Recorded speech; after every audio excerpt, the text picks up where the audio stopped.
আসসালামু আলাইকুম, আশা করছি সবাই ভালো আছেন। ট্যালেন্ট পুল চ্যানেলের পক্ষ থেকে সবাইকে স্বাগতম। তৃতীয় প্রান্তিক মূল্যায়ন বা বার্ষিক পরীক্ষা 2024-এর চতুর্থ শ্রেণীর প্রাথমিক গণিত বইয়ের নমুনা প্রশ্ন ও একটি উত্তরপত্র নিয়ে আমরা আজকে আলোচনা করব। এই নমুনা প্রশ্নটি আগেই দেওয়া হয়েছিল, তোমাদের সকলের রিকোয়েস্টে এর উত্তরপত্র আজকে আমরা তৈরি করলাম। তাহলে দেখো, নমুনা প্রশ্ন উত্তরপত্র, শ্রেণী চতুর্থ, বিষয় প্রাথমিক গণিত, সময় 2 ঘন্টা 30 মিনিট, পূর্ণমান 100। একে দিয়েছিলাম সঠিক উত্তরটি উত্তরপত্রে লিখো। এখানে মোট 20টি প্রশ্ন থাকবে, 20টির জন্য 20 নম্বর। আমি যে নমুনা প্রশ্নটি দিয়েছি এর কিন্তু প্রশ্ন কাঠামো একই থাকবে, অর্থাৎ মান বন্টন একই থাকবে, কিন্তু ভিতরের প্রশ্নগুলো তোমাদের শিক্ষকরা পরিবর্তন করে দিতে পারে। একে দিয়েছিলাম 8,68,59,310 সংখ্যাটিতে 6 এর স্থানীয় মান কত? এখানে 4টি অপশন দেওয়া ছিল, উত্তর হবে গ 60 লক্ষ। 2, যোগের ক্ষেত্রে প্রথমে কোন অঙ্ক যোগ করা হয়? একক, দশক, শতক, হাজার? উত্তর হবে একক। 3, যে সংখ্যাকে গুণ করা হয় তাকে কি বলে? গুণজ, গুণ্য, গুণক, গুণফল? উত্তর হবে খ গুণ্য। 4, 4 গুণ 5 ফাঁকা ঘর 20 খালি ঘরে কি বসবে?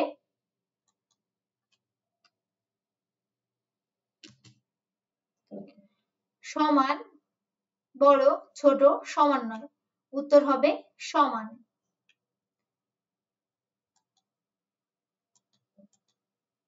5 দাগে 865 ভাগ 7 এর ক্ষেত্রে ভাগশেষ কত?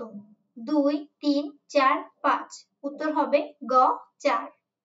তোমরা শুধু উত্তরপত্রে ধরো 5 দাগ দিয়ে এর উত্তর লিখে গ 4 এইটুক লিখবে, সম্পূর্ণ প্রশ্ন উঠানোর দরকার নেই। 6 দাগে দেখো, কোন সংখ্যার 13 গুণের সাথে 22 যোগ করলে 750 হবে? ক 36, খ 45, গ 56, ঘ 63? উত্তর হবে গ 56। 7, গাণিতিক বাক্যে সবার শেষে কিসের কাজ করা হয়? ভাগ, গুণ, বিয়োগ, বন্ধনী? উত্তর হবে গ বিয়োগ। 8 দাগে 36 ভাগ 12 ফাঁকা ঘর 2 খালি ঘরে কোন প্রতীক বসবে? এখানে দেখো বড়, ছোট, সমান, সমান নয়? উত্তর হবে ঘ সমান নয়। 9 দাগে কোনটি সমান প্রতীক? এখানে দেখো 4টি অপশন দেওয়া আছে, উত্তর হবে গ সমান। 10 দাগে 6 ও 10 এর লসাগু কত? 20, 30, 10, 2? উত্তর হবে 30। 11, 8, 12, 24 এর লসাগু কত? 4, 8, 12, 24? 4টি অপশন দেওয়া আছে, উত্তর হবে ঘ 24। 12 দাগে 16 যোগ 4 এর যোগফল কোনটি? কতে দেওয়া আছে 12, খ 23, গ 20, ঘ 21? উত্তর হবে গ 20। 13 দাগে দিয়েছিলাম 24 গুণ 13 সমান কত? এখানে 4টি অপশন দেওয়া আছে, কতে 264, খ 290, গ 312, ঘ 412? উত্তর হবে গ 312। 14 দাগে 0.082 কয়টি 0.001 দিয়ে গঠিত? ক 8টি, খ 82টি, গ 8.2টি, ঘ 820টি? উত্তর হবে খ 82টি। 15 দাগে বর্গ সেন্টিমিটার কি পরিমাপের একক? ক্ষেত্রফল, আয়ত, দৈর্ঘ্য, প্রস্থ? উত্তর হবে ক ক্ষেত্রফল। 16 দাগে আয়তকার জমির ক্ষেত্রফল 8064 বর্গমিটার, প্রস্থ 84 মিটার হলে দৈর্ঘ্য কত? এখানেও দেখো 4টি অপশন আছে, উত্তর হবে খ 96। 17 দাগে 3 যুগে কত বছর? ক 12, খ 36, গ 72, ঘ 300? উত্তর হবে খ 36। 18 দাগে 18 জন ছাত্রছাত্রীর মধ্যে 198টি কমলা ভাগ করে দিলে প্রত্যেকে কতটি করে পাবে? উত্তর হবে গ 11টি। 19 60 ডিগ্রি কোণের বিপরীত কোণ সমান, এখানে দেখো চারটি অপশন দেওয়া আছে 30 ডিগ্রি, 60 ডিগ্রি, 90 ডিগ্রি, 180 ডিগ্রি। উত্তর হবে খ 60 ডিগ্রি। 20 সমবাহু ত্রিভুজের কয়টি কোণ সমান? ক 2, খ 3, গ 1, ঘ 4। উত্তর হবে খ 3। তাহলে উত্তরপত্রে তোমরা শুধু যে অপশনটা হবে উত্তর সেটি শুধু উত্তরপত্রে লিখবে। তারপরে দেখো একের খতে কি আসবে? সঠিক শব্দ দিয়ে শূন্যস্থান পূরণ করো। এখানে মোট 10টি প্রশ্ন থাকবে, 10টির জন্য 10 নম্বর। কতে দিয়েছিলাম 1 নিযুত অর্থ হলো 10, তারপরে ফাঁকা ঘর দেওয়া ছিল, তাহলে 1 নিযুত অর্থ হলো 10 লক্ষ। এখানে শূন্যস্থানে ফাঁকা ঘরের জায়গায় তোমরা লিখবে লক্ষ। খ পার্থক্য বের করার প্রক্রিয়াটি হচ্ছে বিয়োগ। শূন্যস্থানে যে শব্দটি বসবে সেখানে দেখো আমি সবুজ রং করে দিয়েছি যাতে তোমরা বুঝতে পারো। গ সমান সংখ্যায় ভাগ করার ক্ষেত্রে আমরা ড্যাশ ব্যবহার করি। উত্তর হবে ভাগ। ঘ খোলা বাক্যটি সঠিক না ভুল তা নির্ভর করে বাক্যটিতে কোন ড্যাশ ব্যবহার করার উপর। এখানে হবে মান। মৌলিক সংখ্যার গুণ দ্বারা ড্যাশ গঠন করা হয়। এখানে হবে যৌগিক। চ ভগ্নাংশ সমূহের সাধারণ হর একসাথে নির্ণয় করার ক্ষেত্রে হরগুলো সাধারণ ড্যাশ নির্ণয় করতে হবে। উত্তর হবে গুণনীয়ক। ছ দশমাংশের ডান পাশের স্থানটিকে ড্যাশ বলে। উত্তর হবে শতাংশ। বর্গীয় জ 1 সেন্টিমিটার বাহু বিশিষ্ট বর্গের ক্ষেত্রফল ড্যাশ। উত্তর হবে 1 বর্গ সেন্টিমিটার। ঝ কোণের আকৃতি পরিমাপের একক হলো ডিগ্রি। কিউ ড্যাশ ত্রিভুজের একটি কোণ 90 এর বড়। এখানে শূন্যস্থানে কি হবে? স্থূলকোণী। এভাবে দুই দাগে একের খতে হচ্ছে তোমাদের শূন্যস্থান পূরণ আসবে। এখানেও 10টি প্রশ্ন থাকবে, 10টি প্রশ্নের উত্তর দিলে 10 নম্বর। আমি আবারও বলছি, আমি যে প্রশ্নটি দিয়েছি এটা কিন্তু একটি নমুনা প্রশ্ন। এরকম করে তোমাদের প্রশ্ন কাঠামো এরকমই আসবে, কিন্তু ভিতরের প্রশ্নগুলো পরিবর্তন হতে পারে।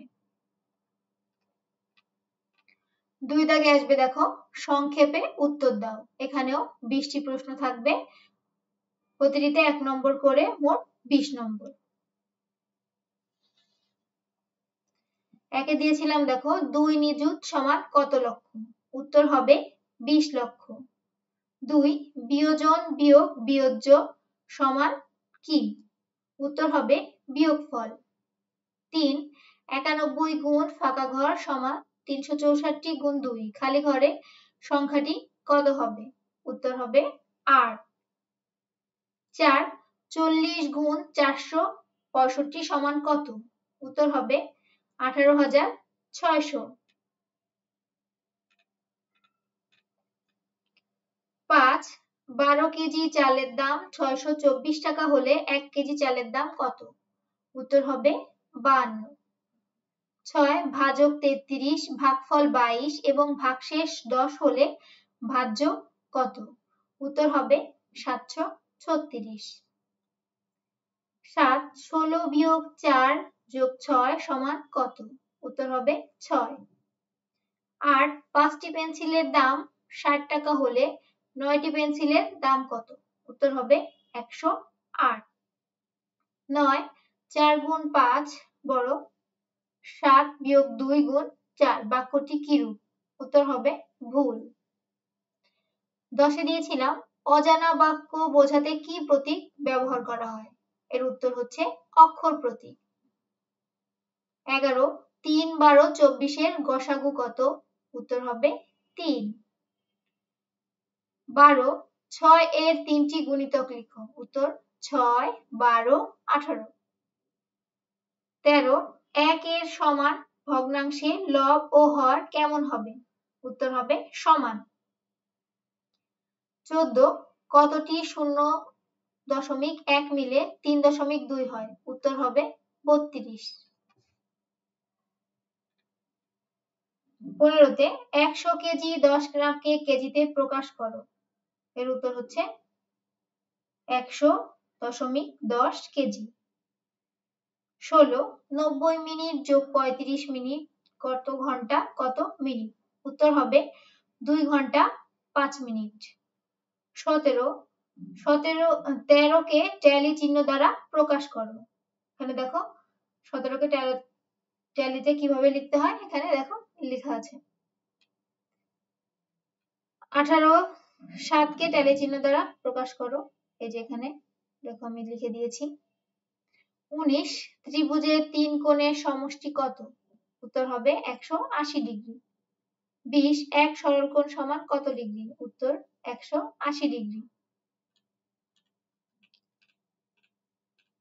3 দাগে দেখো 11 12 ও 13 নং প্রশ্ন সহ যে কোনো 10টি প্রশ্নের উত্তর দাও, এখানে প্রতিটি প্রশ্নে 5 নম্বর করে, মোট 10টির জন্য 10, 5 10 50 নম্বর। তাহলে কি বলছে 11 12 এবং 13 নং প্রশ্নের উত্তর অবশ্যই করতে হবে, এবং বাদ বাকি যে প্রশ্ন থাকবে, মোট 12টা প্রশ্ন থাকে, 13টা থেকে মোট 11 12 13 তিনটা তো লিখবেই, আর বাদ বাকি যে 10টা থাকবে তার থেকে 60টি, এই হলো মোট 10টি। তাহলে এখানে দেখো আমি কয়েকটি প্রশ্নের উত্তর করে দিয়েছি, তো সময় বেশি না থাকায় সবগুলো করতে পারি নাই। দেখো একে গীতা অপেক্ষা শিহাবের 390 টাকা বেশি আছে, শিমুল অপেক্ষা গীতার 470 টাকা কম আছে, শিমুলের কাছে 890 টাকা আছে, তাহলে গীতা ও শিহাবের কাছে কত টাকা আছে। সমাধান, তাহলে আমরা সমাধান কিভাবে করব, শিমুলের কাছে কত টাকা আছে, শিমুলের কাছে আছে 890 টাকা, আর শিমুল অপেক্ষা গীতার 470 টাকা কম আছে, তাহলে শিমুলের থেকে গীতার কত কম আছে সেটা আমরা বিয়োগ দিব। শিমুল অপেক্ষা গীতার কম আছে 470 টাকা, তো বিয়োগ করলে আমরা পাবো গীতার কাছে আছে, 0 থেকে 0 গেলে থাকে কত 0, 9 থেকে 7 চলে গেলে থাকলে 2, 8 থেকে 4 চলে গেলে থাকবে 4, তাহলে 420 টাকা। তাহলে আমরা কি পেয়েছি, গীতার কাছে আছে 420 টাকা। প্রশ্নের দিকে তাকাও, দেখো আছে গীতা অপেক্ষা শিহাবের 390 টাকা বেশি আছে, তাহলে গীতার আছে 420, গীতা অপেক্ষা শিহাবের বেশি আছে 390, 420 যোগ 390 সমান 810, তাহলে শিহাবের আছে 810 টাকা। যোগ দেখো 0 0 0, 9 আর 2 11, 1 হাতে আমার 1, 4 আর 3 7 আর 1 8, 810। তাহলে উত্তর হবে গীতার আছে 420 টাকা আর শিহাবের আছে 810 টাকা। এভাবে সুন্দর করে তোমাদের যে অঙ্কগুলো আসবে এভাবে সুন্দর করে লিখবে এবং দেখবে অঙ্ক যেন কোথাও ভুল না যায়, তাহলে কিন্তু নম্বর পাবে না। 2 দাগে দিয়েছিলাম 37টি বক্সের প্রতিটিতে 500টি করে ক্রিকেট ম্যাচের টিকিট রয়েছে, বক্সগুলোতে মোট কতগুলো টিকিট রয়েছে, তাহলে একটি বক্সে টিকিট আছে 500টি, অতএব 37টি বক্সে টিকিট আছে 500 গুণ 37 সমান 18,500টি, উত্তর 18,500টি। 3 জোড়া ইলিশ মাছের দাম 1800 টাকা হলে একটি ইলিশ মাছের দাম কত, তাহলে আমরা প্রথমে কি লিখব, আমরা জানি 1 জোড়া সমান 2টি, তাহলে 3 জোড়া সমান 2 গুণ 3 সমান 6টি, 2 3 6, তাহলে 6টি ইলিশ মাছের দাম 1800 টাকা, একটি ইলিশ মাছের দাম 1800 ভাগ 6 সমান 300 টাকা, উত্তর 300 টাকা।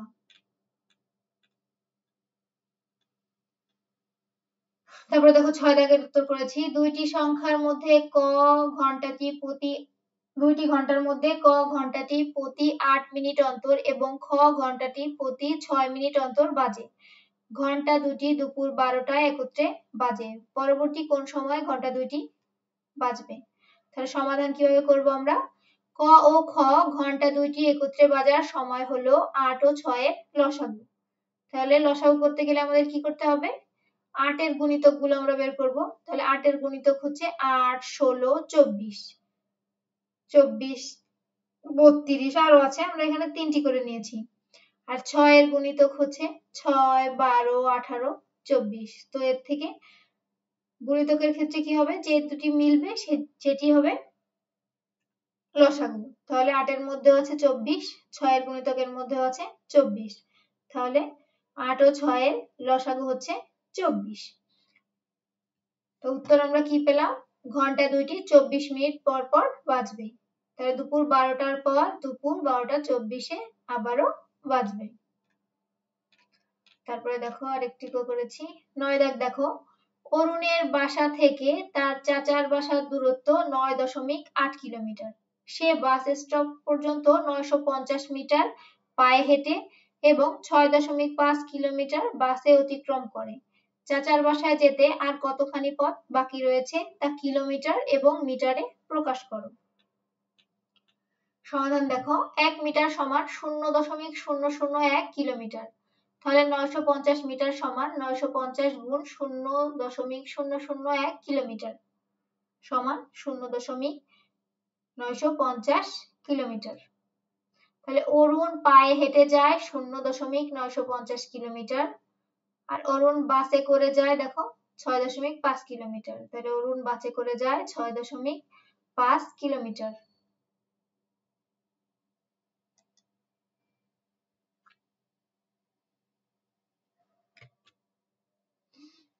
যোগ করলে কি হবে, অরুণ মোট যায় তাহলে 6.5 আর 0.950 যোগ করলে হয় 7.450 কিলোমিটার। এখন অরুণের চাচার বাসার দূরত্ব কত বলেছে দেখো, 9.8 কিলোমিটার। তাহলে অরুণের চাচার বাসার দূরত্ব 9.8 কিলোমিটার। অরুণ মোট যায় 7.450 কিলোমিটার। তাহলে পথ বাকি রইল 9.850 থেকে 7.450 বিয়োগ দিলে কি হয়, 0 থেকে 0 গেলে থাকে 0, 0 থেকে 5 চলে গেলে থাকে 5, তাই হচ্ছে 1। অথবা এভাবেও করতে পারো, 0 আছে কত হলে 0 হবে, 0 হলে 5 আছে কত হলে 10 হবে, 5 হলে হাতে আমার 1, 4 আর 1 5, 5 আছে কত হলে 8 হবে, 3 হলে। তারপরে দশমিকের দশমিক, 7 আছে কত হলে 9 হবে, 7, 8, 9 2 হলে। তাহলে 2.350 কিলোমিটার বাকি রইল। তাহলে পথ বাকি রইল 2.350 কিলোমিটার। আবার 250 মানে এটা হচ্ছে কিলোমিটার বের হলো, এবার আমাদের মিটার বের করতে হবে। তাহলে আমরা কি লিখতে পারি, 1 কিলোমিটার সমান 1000 মিটার। তাহলে 2.350 কিলোমিটার সমান 2.350 গুণ 1000 সমান 2350 মিটার। অতএব পথ বাকি রইল 2350 মিটার বা 2.350 কিলোমিটার। তারপরে দেখো 11 দাগের উত্তর করেছি, মশিউর সাহেব দৈনিক 480 মিনিট কাজ করেন, তিনি প্রতি সপ্তাহে ক ঘন্টা কাজ করেন। তাহলে মশিউর সাহেব একদিনে কাজ করেন 480 মিনিট। তো এই মিনিটকে আমরা প্রথমে ঘন্টায় প্রকাশ করব। আমরা জানি 60 মিনিট সমান 1 ঘন্টা। তো 480 মিনিট সমান 480 ভাগ 60 সমান 8 ঘন্টা। তাহলে আমরা কি পেলাম, মশিউর সাহেব একদিনে কাজ করেন 8 ঘন্টা, তিনি 7 দিনে কাজ করেন 8 গুণ 7 সমান 56 ঘন্টা। উত্তর 56 ঘন্টা। এভাবে তোমরা সবগুলো প্রশ্নের উত্তর লিখবে। সময় না থাকায় সবগুলো করতে পারলাম না। এরকম আরো ভিডিও পেতে চ্যানেলটিকে সাবস্ক্রাইব করে অবশ্যই পাশে থাকবে। আর কারো কোনো প্রশ্ন থাকলে অবশ্যই আমাকে কমেন্ট করে জানাবে। আজ এ পর্যন্তই। আল্লাহ হাফেজ।